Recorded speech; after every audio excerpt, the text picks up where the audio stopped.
క్రైస్త ప్రభువైన యేసుక్రీస్తు నామంలో దేవుని ప్రేమైన పిల్లలందరికీ శుభాభివందనాలు తెలియజేస్తున్నాం. మరి పాస్టర్ అశోక్ పాల్ ఖ్యాతం అనే యూట్యూబ్ ఛానల్ ద్వారా ప్రతి అరుణోదయం దేవాని ముఖదర్శనము అనే ఆధ్యాత్మిక కార్యక్రమానికి మిమ్మల్ని ప్రేమపూర్వకంగా ఆహ్వానిస్తున్నాము. ఈరోజు మనం ఒక మంచి మాటను చూసుకుందామండి. పరిశుద్ధ లేఖనంలో నుండి యెహోవాను స్తుతించుట మంచిది, మహోన్నతుడా నీ నామమును కీర్తించుట మంచిది.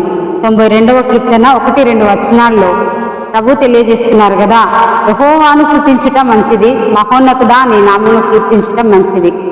మనము ఏదిని చూసినా, ఏ వస్తువు చూసినా, భూమి మీద ఏ అవసరత చూసినా ఇది మంచిదా, అది మంచిదేనా, దీనికి గ్యారంటీ ఉందా, అలాంటి ప్రశ్నలు మనం వేస్తూ ఉంటాం.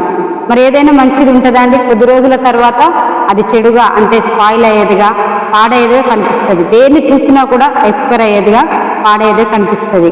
అయితే ఏంటి మంచిది భూమి మీద అంటే, మరి ప్రభువుకు మనం ఇచ్చేది ఏదైనా మంచిది ఉన్నదా భూమి మీద అంటే మనం ఏమి ఇవ్వగలమండి? మనిషిగా మంచిదాన్ని మనం ఏమి ఇవ్వలేం. కానీ దేవుడు వాక్యం సెలవిస్తుంది, స్తుతించుట మంచిది, కీర్తించుట మంచిది. దేవుడికి ఇష్టమైన మంచిది ఏంటంటే స్తుతించుట, కీర్తించుట.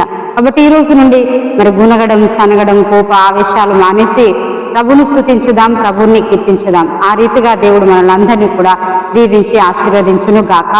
చిన్నమాట ప్రార్థన చేసుకుందాం. దేవా ప్రభువా తండ్రి, నీకు స్తోత్రము చెల్లిస్తున్నాం. ఈ ఉదయం తండ్రి మీరు మాతో మాట్లాడి ఉన్నారు తండ్రి. నీ వాక్యం సెలవిస్తుంది నాయన, యెహోవాను స్తుతించుట మంచిది, మహోన్నతుడా నీ నామమును కీర్తించుట మంచిది.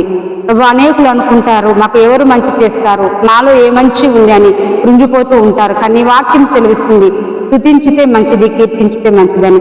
ఈ రోజు నుండి ప్రభువా మరి దుఃఖ బాధలు, గుణగడం, సనగడం విడిచిపెట్టి స్తుతించి ఆరాధిస్తాము తండ్రి. అలా తీర్మానానికి వచ్చిన ప్రతి ఒక్కరిని కూడా మీరు ఆశీర్వదించమని యేసయ్య నామంలో ప్రార్థిస్తూ దీవించి అడిగి వేడుకుంటున్నాము తండ్రి.